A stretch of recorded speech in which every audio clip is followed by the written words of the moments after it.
Hi. So what we've got coming up in this video, we've got an update on the nano tank escaped. We're going to be doing a house plant from scratch, showing you how I add them to the fish tanks, and we're going to talk a little bit about maintenance of fish tanks. I know a lot of people out there worry about the maintenance of their fish tanks, so we'll have a little discussion on that. So yeah, let's go through it and let's enjoy. So this is the nano tank now, finished scaping, extra plants added. As you see, I've now added the fish. So we've got some koi, as they call them, swordtail platters there. Our female batter, because the two I had left were fighting, so I've just separated them for the time being. And we've got some blind cavefish, courtesy of a gentleman called George. We've got some black Venezuelan koi in there, in the bottom there, cleaning up. And we've got a couple of pygmy kois, and then we've got some long fin zebra-danios, leopard danios in there as well. So that's the nano tank, all finished and updated. I've got this standby tank going at the moment with a few balloon guppies in there. Other female beta. The white spots are melite eggs. I'm going to be doing a brackish water tank, so they will hatch while they're in the fresh water, salt water species, although they will live in fresh water. We've got a rust koi there, and a very small babies banded koi in there as well, growing out. And somewhere in there there's some tiny little galaxy reservoirs as well, and some, as you see, seal tip tetras swimming about. So that's the holding tank now. That's where we're going to be doing the scaping on two tanks on the new stand when I do it. But I've made the stand, I've just got to get the board, cut the board down today, and then the stand will be ready to go, and then we'll start the video on these in a few days time. So we're going to be taking the mud off this today, and putting this house plant into the tanks. I'll show you how we'll be doing that. That's Califia.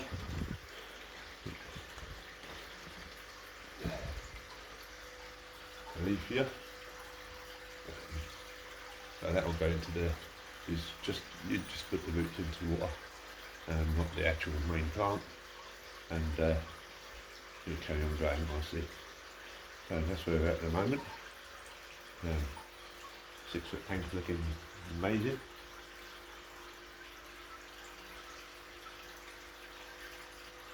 We've got a few new inhabitants in there. Some of these Rufagara I put in there, and a couple of smart Hillstream Plex in there somewhere. Unless they're on the glass, you won't see them. So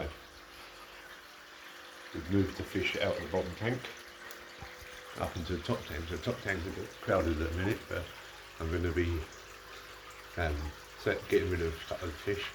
We'll take a few to Clearly, and another gentleman's going to have a couple of Salvinis. So that's the other 6 foot. And now down in the 5 foot, we've got the big bala shark we got from the gentleman, and 4 Oscars. So we've got this big boy here, he's 11 inches. The gentleman had in a 4 foot tank, believe it or not, so they just about turned round. And then we've got these other 3, when he moves out of the way, small ones. So there's 1, 2 of the 2 types. So we've got a big tiger Oscar, a small tiger Oscar, and we've got a small red Oscar and a small tiger albino Oscar. I say I rescued those from the gentleman. Obviously the one you might scaping going on there, but that's where we're going to put the califia to help with the filtration, as I do with the pothos and the cheese plants and other bits and pieces. So that's where we're at the moment, and so we'll be doing the plant shortly. Okay, so I'll go through it step by step of how we do it. These are the other house plants in the 6 foot. Come along real nice. The other califina there, peace lily, the Jacob's finger, Philadelphia, and a fancy looking fern of some sort. I'm not sure what that one's called. Oh, we've got a little bit of the date palm in there as well. All looking good. We're going to start doing the plant now. I'll just shut you off and then we'll be starting on ready. So, let's do the house plant. First of all, you obviously got to take it out of its pot and remove the label. I've put a carrier bag in the sink to catch the dirt. Remove the pot and then knock all the dirt off best you can using your hands. Get the majority of it off.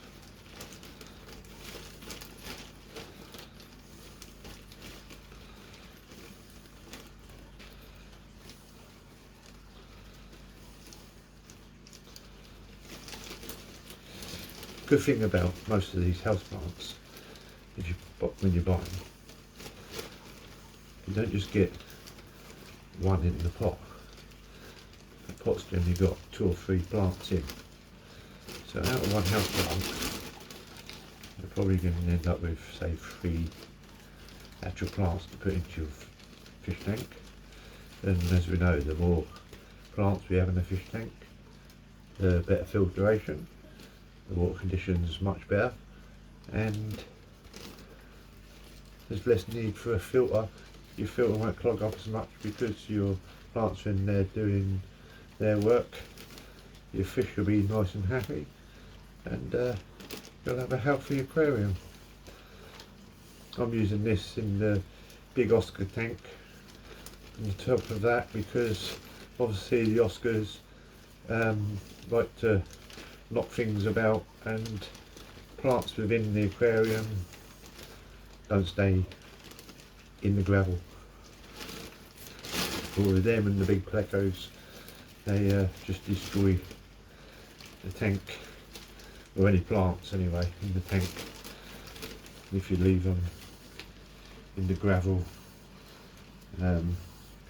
I've even tried sticking Java fern and such things to the bogwood, but the plecos like to graze on it, so eventually your Java fern becomes just a skeleton of itself, and that's never any good, is it?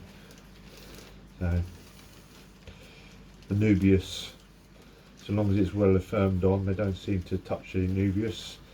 So a few Nubius on a bit of bogwood is generally quite alright with the bigger cichlids and all. And so long as you get some good healthy roots on your plants, you can use giant valleys. They don't tend to, because the roots on that go across the aquarium quite quickly. They don't generally get a chance to dig it up so easily, and they certainly don't eat it.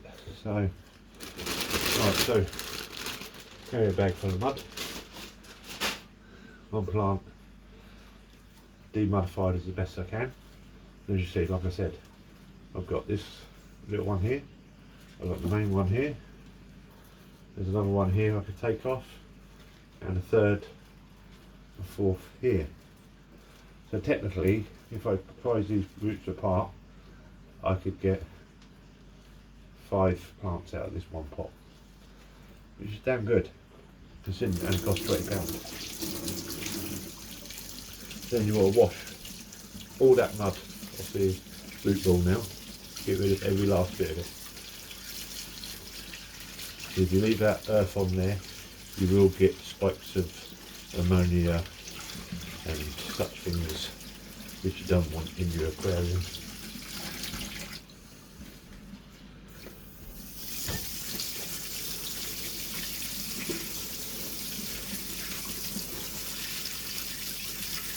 Reverse it out with your fingers.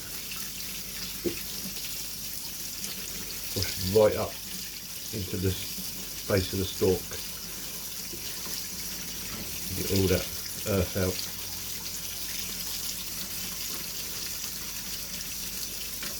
You don't want the base of the stalk underwater. If the base of the stalk goes underwater, it will rot. So, just ensure when you put it in, you'll keep that base of that stalk above the water. So we're nearly there. We'll click on the very clean. That's great. There's a little bit more in there to clean out.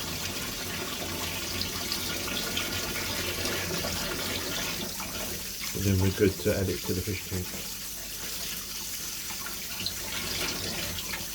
There's different ways of doing it. A lot of fish tanks have the braces, then the corners of the bracing, triangle parts on that, and you can generally put it through there and have it just in the right position. Other tanks have circle holes, which like on my 6 foot community tank's got lots of circle holes along the back edge for your pipes, air pipes and such things to go through. And I use those for the pothos and all to stick in. And then also I sit it on bogwood that sticks out of the tank as best I can, like in the big 6 foot aquarium for the cichlids. There's a big lump of bogwood in the corner, and I've got about 6 houseplants tied onto that at the top, so the roots are in the water but the stems aren't. So there we go, one plant demudded. It's important to get all that mud off, because like I say, if you don't, you'll get spikes. So just inspect it once you've washed it. Any bits that are still in there, if you need to, put it back under and give it another wash. There's generally a couple of little balls here and there, but you just pick them out. You can get them out with your fingers, like I'm doing here now. There's a couple of bits in there. And that root there. Out. And there we go. My plant ready to go into the aquarium. Now, I'm a single man, so it doesn't matter about my sink. But if you're using your wife's sink, have a decent clean it. If you don't, oh, you're going to get an earful. And you won't just hear it that day, you'll hear it in every argument for the next month, 2 months, even a year sometimes. So, gentlemen, if you're using your wife's sink, clean it before you return it to your wife. I say I don't need to turn it to my wife because I don't have a wife, but I'm still going to clean my sink out because I don't like dirt myself.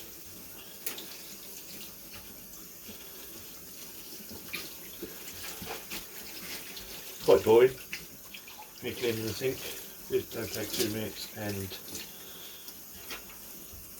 it's all part of the process. So there you go. Get that ready and we'll go into the living room and we put this into the fish tank.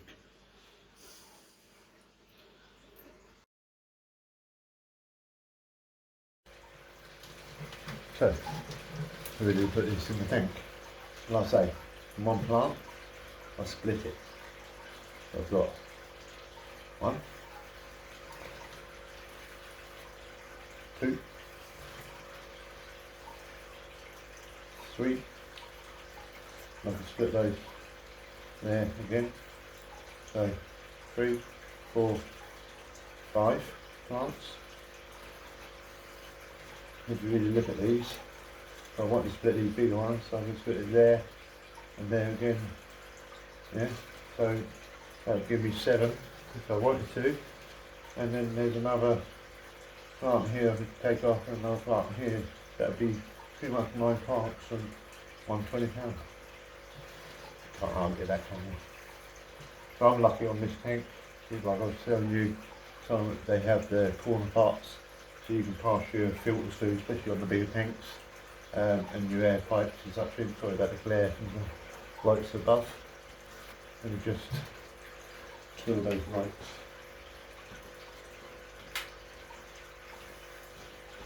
Oh, that's better. Right. So yeah, in the corner of the tank here,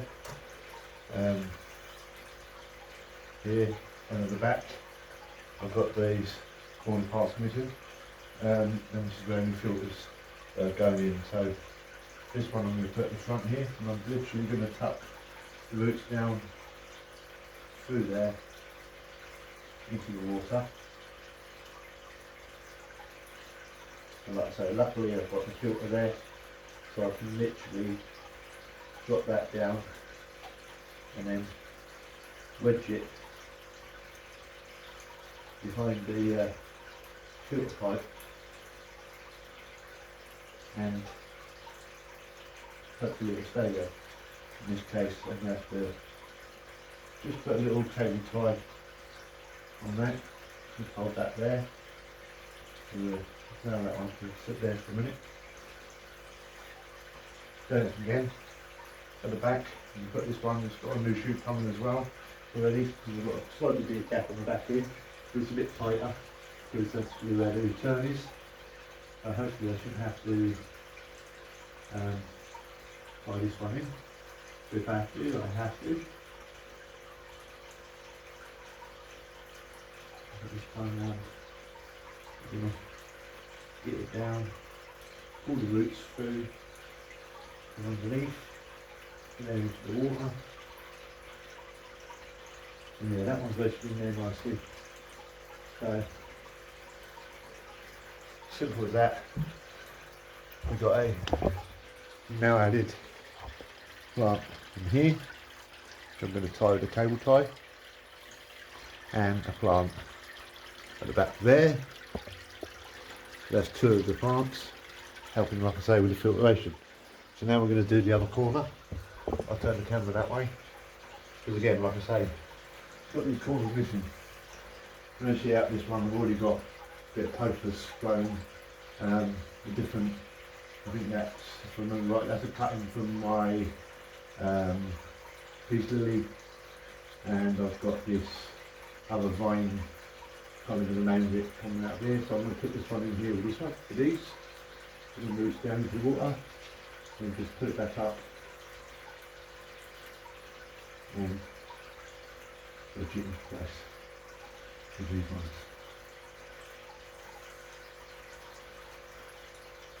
There we go, put that one in, and then we're going to put the bigger one here.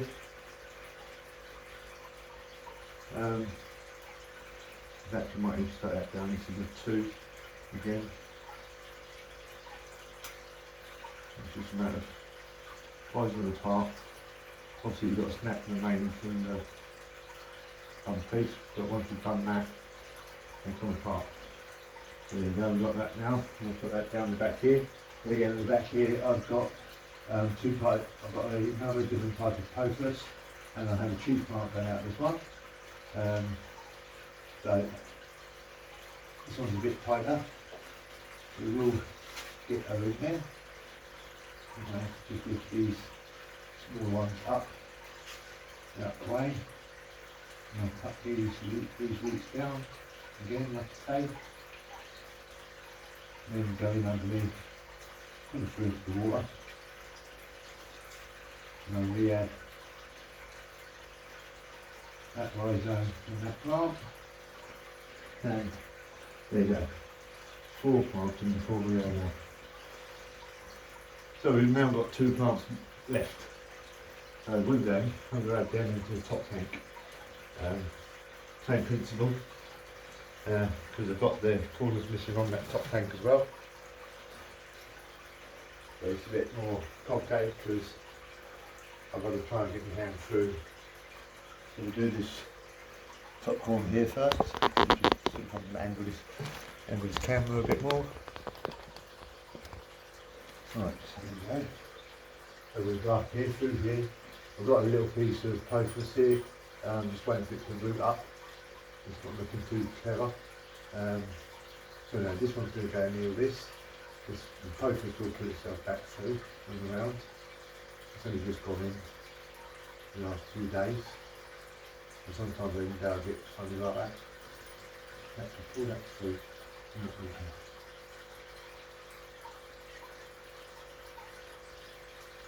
And his roots in and through and wedged, and now I'll move it back through and wedge it through to it.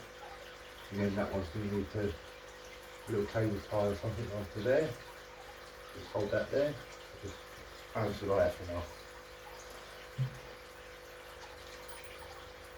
So you've got a load of floating plants in here. That's dwarf hyacinth. That helps with the filtration. I've also got it on the bottom of the Oscar tank to help with filtration and that. So we've got one more to do. That's in this corner here. And again, I've got a pothos in here, little cutting, and this cheese plant doesn't seem to be doing too well. It's got no leaves on it. It's not throwing much root out of it. It's possibly too young to take the cutting from. So I'm going to move that out. And I will put that into earth and let that grow some better roots and then re-establish it in the tank once it's established its roots. I'm just going to try and pull this out of the way. This is quite bushy one, this one. Just so I can get the bigger stalk too. Okay, so that's up and out the way. Now I can tuck those roots in. Pull there. Okay, so all fingers and thumbs, roots down into the water, start lifting up, and then these thumbs put back through, their roots into the water.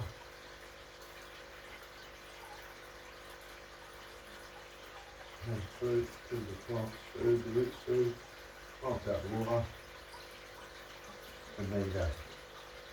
We've got plants, all each water, going away. And it's as simple as that. As long as you wedge them in, or if not, you tie them in one way or another to run it to a pipe. I even when tying, when I first done my gold plant, I had a piece of string in there coming down from the joint pin on the ceiling. Just hold it in place until it got itself better roots established, and then it seemed to hold itself. So there's always ways of getting around it. So we've done the plants. I'm now cable tied to the pipes. When you're cable tying, it's not a tourniquet. Don't zip it tight and cut off the blood supply, or the water supply in this case, because it's a plant. And it's all good. Just hold it, it's just there to hold it in place. Once it establishes itself, it will hold itself in place, and you can just nip the cable ties off if need be. Anyway, tank maintenance. So if you just set up your fish tank, the first 5-6 weeks, planted or not planted, you want to be doing about 25% water change once a week, every week. Once that's 6 weeks initial is up, by now everything's in and running nicely. You can then look at adding your fish, because your filter and all will be matured nicely. There are a few things you can put in there to mature it quicker, but If you do that, you can risk losing a few fish, but you can put it in there and then start with a few ender guppies, mollies, them sort of softish, cheap fish. Then if you lose a few, it doesn't matter so much. But yes, do your water change. Once your tank's established itself, some people like to vacuum the gravel out. You can buy the vacuums for pipes for the aquariums. I don't do it myself, obviously, because most of my tanks are planted out. Because they're planted out, I don't want to be taking the stuff out the back, out the gravel, because the dirt going into the gravel is helping the good bacteria grow within the gravel, and the microorganisms also that live within the gravel to make your tank healthier and your water good. So lots of plants, as you know, I go for. So once your tank's established, I do water changes on small tanks, about 30%, once a month. That's all I need to do because of the amount of plants I've got in there. I don't clean my filters at any time when I'm doing water changes, because then you start again with a new tank. So when you're cleaning your filter, I only clean my filter out if they slow down. If they haven't slowed down, they're still good. There's plenty of good bacteria in there. You don't need to be cleaning them. You don't have to clean them once a month. If you're using bubble filters and you don't have lots of plants and all, you want to be giving them a wash in dirty tank water at least once a fortnight, because they can clog up quite quickly. But again, like I say, in planted tanks, you don't really have to worry about those too much either. I clean my bubble filters out in my planted tanks, give them a wash probably once every 3 months, and that's it. So yes, always use water conditioner when you're doing your water changes to ensure you're taking the chlorine and all out. And to clean your glass, just get a kitchen scourer, a clean one. Keep it out of the way of any washing up or any detergent of any shape or form, so a brand new one. And then keep that somewhere in your aquarium cupboard for use in there. And just put your hand inside and just use the evasiveness of the green scour just to remove the algae off the glass. And basically that's your tank maintenance. Okay, so now on the next agenda, the videos coming up, I'm going to be setting up a 10-foot tank, so that will house danios and things like that in there, things that can take the cold water without the heating. And we're going to be doing a brackish water tank to breed narite snails in, and we're going to be doing a new scaping on the better variety tank, and we're going to then be doing another one on scaping for Malawi cichlids, where obviously you can't have any plants.